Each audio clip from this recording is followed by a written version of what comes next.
दरवाजे की लगातार डोरबेल बजी जा रही थी। सारिका ऊपर के कमरे से जल्दी जल्दी सीढ़ियां उतरकर आई और दरवाज़ा खोला तो देखा उसकी ननद रूपा दरवाजे पर खड़ी थी। सारिका अपनी ननद रूपा को देखते ही बोली, दीदी आप अचानक? रूपा बोली, हाँ भाभी, माँ की बहुत याद आ रही थी, बिल्कुल रहा ही नहीं जा रहा था, इसलिए इस घर को देखने चली आई। सारिका बोली, आओ दीदी अंदर आओ। रूपा अंदर आते ही पूरे घर को निहारने लगी और अपनी माँ की तस्वीर को देखकर रो पड़ी। भाभी, ना जाने क्यों 2-3 दिनों से मेरा मन बिल्कुल नहीं लग रहा था। बस मन जिद किए बैठा था कि मायके जाकर अपने घर से मिल आऊं, इसलिए आपसे बिना बताए आ गई। सारिका बोली, दीदी कम से कम बताकर तो आना चाहिए था ना। आप देखो, मैंने फेशियल करने वाली को घर पर बुला रखा है, वह आएगी तो मुझे अपने बेडरूम में जाना पड़ेगा और आपको यहाँ माँ की तस्वीर के पास अकेले बैठना पड़ेगा। रूपा बोली, भाभी माँ को गए आज पूरा 1 महीना बीत गया है और आप तो जानते ही हैं मैं पूरे 1 महीने बाद आज अपने मायके आई हूँ। माँ होती तो मैं और माँ कितनी बातें करते थे। माँ एक पल भी मुझे यूँ अकेले नहीं बैठने देती थी। सारिका बोली, दीदी यह बात तो भला मुझसे बेहतर कौन जान सकता है कि आप और माँ कितनी बातें करते थे। अब जाने वालों को तो कौन भला रोक सकता है। मैं जानती हूँ मम्मी जी के जाने की सबसे ज़्यादा कमी आपको ही खल रही होगी। रूपा बोली, भाभी सही कहते हैं लोग, माँ बिना मायका नहीं। आज यह बात मुझे 16 आने सही लग रही है। माँ दिन का एक फ़ोन तो मुझे कर ही देती थी। मेरी खबर लिए बिना माँ को चैन कहाँ पड़ता था। अब उनके जाने के बाद बहुत अकेला महसूस कर रही हूँ मैं। इस घर में बिताया मेरा बचपन और माँ का मुझे बार बार पुकारना, दिन भर वही याद आता है। बस माँ होती तो इस वक्त क्या कर रही होती, यही सोचने में दिन बीत जाता है, इसलिए यहाँ चली आई। उतने में सारिका की सहेली का उसके मोबाइल पर फ़ोन आ जाता है। वह सारिका से डांस क्लास के बारे में पूछने लगी। सारिका बोली, म्यूजिक और डांस क्लास आना संभव नहीं हो पाएगा। रीता, आज तो मेरी ननद आई हुई है, मैं कल पक्का आऊँगी। रूपा बोली, भाभी आपने डांस और म्यूजिक क्लास लगा दी है क्या? सारिका बोली, हाँ दीदी, आपको तो याद ही होगा जब मम्मी जी जिंदा थी मैं तब भी डांस क्लास जाना चाहती थी, मगर खैर छोड़िए इन बातों को। अब जो इस दुनिया में है ही नहीं उसके बारे में शिकायत क्या करना। फिर से डोर बेल बजती है। सामने सारिका की पार्लर वाली खड़ी थी। अरे आओ स्वीटी, तुम बेडरूम में जाकर फेशियल का सामान निकालो, मैं अभी आई। स्वीटी बोली, जी दीदी ज़रा जल्दी आइएगा, आपके बाद मुझे एक और क्लाइंट के घर जाना है। सारिका बोली, दीदी आप फ्रिज में से ठंडा पानी पी लीजिएगा और आपके लिए चाय कॉफ़ी जो मन करे बनाकर पी लीजिएगा। आपके भाई विनय भी अभी थोड़ी देर में आ जाएंगे, फिर आप दोनों भाई बहन मिलकर बातें करिएगा। और सारिका अपने बेडरूम में चली गई। रूपा अपनी माँ की तस्वीर को देखकर रोते हुए बोली, देखा माँ, आज तुम्हारे बिना यहाँ मेरा कोई अपना नहीं है। तुम थी तो मेरे लिए स्वादिष्ट पकवान बनवाती, मुझसे ढेरों बातें करती, मगर अब तो यह नौबत है कि पानी भी हाथ से लेकर पीना पड़ेगा। रूपा बीती यादों में खो गई। जब भी वह अपने मायके आती थी उसकी माँ गंगा जी उसके बहुत लाड लड़ाती थी। रूपा को जो भी पसंद होता उसकी माँ तुरंत ऑर्डर कर देती कि आज तो खाने में रूपा की पसंद का ही खाना बनेगा। दोनों माँ बेटी बैठकर खूब गप्पे लड़ाते। गंगा जी कहती, रूपा तू आती है तो घर में रौनक आ जाती है, तू इसी तरह मुझसे मिलने आया कर, मेरा मन लग जाता है, और भला क्या पता कितने दिन की मेहमान हूँ मैं। तब रूपा अपनी माँ को डांट लगाकर कहती है, खबरदार माँ, जो अगली बार ऐसी बात कही। पिताजी तो छोड़कर चले गए, अब तुम्हारा ही तो सहारा है। यदि तुम भी भगवान को प्यारी हो गई तो मेरा क्या होगा। आखिर इस घर में तुम्हें देखकर ही तो आती हूँ मैं, और है ही कौन मेरा। भाभी थोड़ी मुझे तुम्हारी तरह लाड लडाएगी। भाभी थोड़ी चाहेगी कि मैं अपने मायके आकर रहूं। एक माँ का दिल ही होता है जो अपनी बेटी के लिए धड़कता है। बाकी तो भाई भाभी सारे बस यूं ही नाटकी दिखावा करते हैं। किसी को मुझसे कोई लगाव नहीं है, अच्छी तरीके से जानती हूँ। बस तुम्हारा मुंह देखकर ही दौड़ी चली आती हूँ। गंगा जी भी बेटी की बातों में हाँ में हाँ मिलाते हुए कहती है, हाँ बेटा, घर की बहुओं से क्या उम्मीद करना। इन्हें तो बस अपने मायके से लगाव होता है। इनके मायके का कोई इंसान घर में आ जाए तो बहुत खुश हो जाती है, मगर उसकी बजाय उसकी ननद या ससुराल का कोई इंसान आ जाए तो उसकी भौवें तनी हो जाती है। मैं हूँ इतने दिन, तू भी खूब मज़ा कर ले। क्या पता यह भाई भाभी तुझे मेरे जाने के बाद घर बुलाए या ना बुलाए। कहते हुए गंगा जी रूपा को अपनी नई साड़ियाँ और अपने गहने तक दे देती है। तू यह सब ले जा बेटा, वरना मेरे मरने के बाद तो यह सब कुछ तेरी भाभी हथिया लेगी। रूपा उन दिनों को याद करके रो पड़ी। वहाँ दूसरी तरफ सारिका को भी वह दिन याद आ गए जब सारिका की सास गंगा जी जिंदा थी। गंगा जी ने सारिका को कभी घर की बहू नहीं समझा। उन्होंने उसे सिर्फ एक काम वाली समझ रखा था। आजकल लोग अपनी काम वाली बाइयों को भी इज्जत करते हैं, मगर गंगा जी ने तो बहू की कभी इज्जत नहीं की थी। हर पल टोकना, ताने देना और घर में क्लेश करना ही गंगा जी का काम था।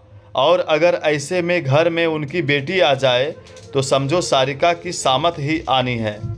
रूपा और गंगा जी मिलकर सारिका पर ताने और उलाहनों की बौछार करते। एक दिन रूपा अपनी कुर्ती सारिका को दिखाते हुए बोली, भाभी यह कैसे कपड़े धोए हैं आपने? देखिए मेरी कुर्ती का दाग बिल्कुल गया नहीं। सारिका डर कर बोली, दीदी शायद दोबारा लग गया होगा, क्योंकि मैंने तो अच्छे से ब्रश भी मारा था। रूपा गुस्से से बोली, आप कहना क्या चाहती हैं? मैं यह कुर्ती वापस गंदी करके लाई हूँ ताकि आपको डांट लगा पाऊँ। घर में वॉशिंग मशीन होते हुए भी सास और ननद कभी मशीन चालू नहीं करने देते। कहते बिजली का बिल बहुत आता है और मशीन में कपड़े अच्छे नहीं धुलते। बेचारी सारिका सारे कपड़े हाथ से धोती। एक दिन गंगा जी बोली, बहू रूपा को दही भल्ले खाने का बहुत मन कर रहा है, तू जल्दी से दही भल्ले बना ले। सारिका बोली, माँ जी रात के 9 बज रहे हैं, घर में दही जमा हुआ भी नहीं है और हमारे नीचे जो दूध की डेयरी है वह भी बंद हो चुकी होगी, तो इस वक्त कैसे दही भल्ले बन पाएंगे। मैं अभी दही जमाने रख देती हूँ, सुबह तक दही जम जाएगी तो मैं सुबह दही भल्ले बना दूंगी। गंगा जी गुस्से से बोली, रूपा क्या हमारे घर रोज रोज आती है? उसे अभी दही भल्ले खाने हैं तो अभी खाने हैं। तुम जाओ बाहर और जहाँ से भी दही मिले अभी के अभी ले आओ। सारिका बेचारी जैसे तैसे जल्दबाजी में सोसाइटी से बाहर गई। रास्ते में सारी दुकानें लगभग बंद हो चुकी थी।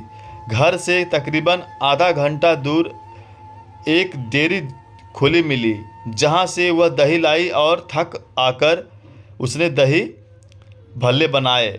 फिर भी सास और ननद को उस पर बिल्कुल दया नहीं आई, बल्कि कहने लगे, इतनी देर कैसे लग गई दही लाने में? दही लाने गई थी या बनाने? सारिका ने एक बार गंगा जी से कहा भी था कि उसे डांस और म्यूजिक का बहुत शौक है और वह उनकी क्लास लगाना चाहती है, मगर यह बात गंगा जी ने अपनी बेटी रूपा को भी बता दी और दोनों माँ बेटी ने मिलकर सारिका को खूब खरी खोटी सुनाई। गंगा जी रूपा को चुपके से साड़ियाँ, गहने और पैसे देती। यह बात सारिका भी जानती थी, मगर कभी कुछ नहीं कहती। जब विनय को पता चला कि माँ रूपा को चुपके से यह सारी चीज़ें देती है तो विनय ने इस बात का विरोध करते हुए कहा कि माँ रूपा इस घर की बेटी है, तुम उसे हमारे सामने चीज़ें दो, कभी हमने तुम्हें रोका थोड़ी है। उस बात पर भी गंगा जी भड़कते हुए बोली, हाँ हाँ जानती हूँ, तुम दोनों सिर्फ मेरा मन रखने ऊपर से यह सब बोलते हो, वरना कौन नहीं चाहेगा कि जो भी मेरा है वह तुम दोनों को मिले। मैं तो बस मेरे जीते जी मेरी बेटी को भरपूर सामान देना चाहती हूँ, ताकि आगे जाकर मेरी बेटी को तुम लोगों से भीख न मांगनी पड़े। सारिका को अपनी सास की छोटी सोच पर बहुत अफसोस हुआ, मगर वह कर भी क्या सकती थी। सास और ननद ने तो जैसे कसम खा रखी थी कि सारिका को कभी अपना नहीं मानेंगे, जबकि सारिका तो कभी कुछ कहती भी नहीं थी। सारिका के जहन में बीती बातों की स्मृतियाँ अब तक हिलोरे खा रही थी। वैसे भी अपने साथ कुछ गलत हुआ व्यक्ति कभी नहीं भूलता। सारिका को बेडरूम में गए लगभग 1.25 घंटा बीत चुका था। रूपा बाहर हॉल में अकेले बैठी थी। उतने में डोरबेल बजी। रूपा ने दरवाज़ा खोला और भाई विनय को देखकर खुश होकर बोली, भाई कैसे हो तुम? विनय रूपा को देखकर आश्चर्य से बोला, अरे दीदी आप अचानक, ना कोई फ़ोन ना खबर। हाँ भाई, माँ की और इस घर की बहुत याद आ रही थी तो बिना खबर किए ही आ गई। विनय ने अंदर आते ही यहाँ वहाँ नज़र दौड़ाई और बोला, सारिका कहाँ गई? रूपा बोली, भाभी तो बेडरूम में फेशियल करवा रही है भाई। तू ऑफिस से थक कर आया होगा, तू बैठ, मैं तेरे लिए पानी लाती हूँ और चाय बनाती हूँ। विनय फिर से आश्चर्य से बोला, तू चाय बनाएगी? रूपा हड़बड़ा कर बोली, क्यों भाई, मैं क्यों नहीं बना सकती चाय? विनय बोला, अरे माँ के राज में तो तूने कभी पानी भी हाथ से नहीं लिया। तू ही कहती थी ना, बेटियां मायके में आराम करने आती है, काम करने थोड़ी आती है। और तुझे तो शायद पता भी नहीं होगा कि रसोई में कौन सी चीज़ कहाँ पड़ी है, क्योंकि तेरी शादी के बाद तूने तो कभी रसोई में अपने कदम ही नहीं रखे। रूपा नजरें झुका कर बोली, भैया छोड़ो ना पुरानी बातों को। रूपा ने विनय को चाय बनाकर दी और विनय के पास बैठकर बोली, भैया बुरा ना मानो तो एक बात कहूँ, माँ को गए अभी 1 महीना ही बीता है और भाभी ने डांस और म्यूजिक क्लास लगा दी है। फेशियल करवाने पार्लर वाली को घर बुला रही हैं। ऐसे लग रहा है जैसे उन्होंने तो माँ के जाने का कोई अफसोस ही नहीं हो। विनय बोला, तो इसमें क्या हुआ? सारिका को यह सब शौक पहले से था, तुम जानती हो, मगर माँ ने उसे अपने जीते जी यह सब कभी करने ही नहीं दिया, इसलिए वह उनके मरने के बाद अपने शौक पूरे कर रही है। रूपा बोली, लोक लज्जा का तो कुछ ख्याल कर लेती भाभी, हमारे समाज के लोगों को पता चलेगा तो क्या इज्जत रह जाएगी तो हमारी। सभी लोग अपनी सास के मरने के बाद कई दिनों तक मातम मनाते हैं, मगर यहाँ आकर तो ऐसा लग रहा है जैसे भाभी तो माँ के मरने का जश्न मना रही हो, अपने सारे शौक पूरे कर रही हैं। अरे थोड़े महीने तो रुक जाती, माँ को गए कम से कम 3-4 महीने तो बीतने देती। सारिका अपने कमरे से बाहर आई ही थी कि उसने रूपा दीदी की यह सारी बातें सुन ली और वह बोली, दीदी आप हमेशा माँ को भी मेरे खिलाफ यही सब भड़काती आई हो, और अब माँ नहीं रही तो आप अपने भाई को ही भड़काने बैठ गई। विनय बोला, बहन तुम्हारी पहले भी यही सारी आदतें थी जिससे मैं और सारिका बहुत बार परेशान हुआ करते थे, मगर इन आदतों को बार बार दोहराना अच्छी बात नहीं। सारिका बोली, दीदी आप कहते हो माँ से ही मायका होता है, मगर ऐसी बात बिल्कुल नहीं है। कुछ लड़कियां अपनी माँ के जीते जी अपना मायका अपने हाथ से बिगाड़ देती हैं, अपनी माँ को समझाने के बजाय अपनी माँ को और भड़काती हैं और आग में घी डालती हैं, जिसका धुआं सिर्फ और सिर्फ घर की बहू पर आता है। आज आपके इस घर में कोई इज्जत नहीं है, यह सब आपका ही किया धरा है, वरना एक भाभी भी अपनी ननद को इज्जत देना चाहती है, बशर्ते ननद भी भाभी को बहन जैसा प्यार दे। मगर आप तो पहले भी मुझे दुश्मन समझती थी और अब भी आप मुझे दुश्मन ही समझती हैं। मुझे लगा था माँ के जाने के बाद आप सुधर जाएंगी, मगर जिस तरह हाथी के दांत खाने के अलग होते हैं और दिखाने के अलग, वैसे ही आप का भी स्वभाव है। हो सके तो आपका स्वभाव बदलिए। दीदी उससे पहले कि बहुत देर हो जाए, यह सब सुनकर रूपा को अपनी गलती का पछतावा हुआ और वह बोली, भाभी हो सके तो मुझे माफ़ कर दो। मैं भी आपकी तरह किसी के घर की बहू हूँ, मगर एक बहू का दर्द मैं नहीं समझ पाई।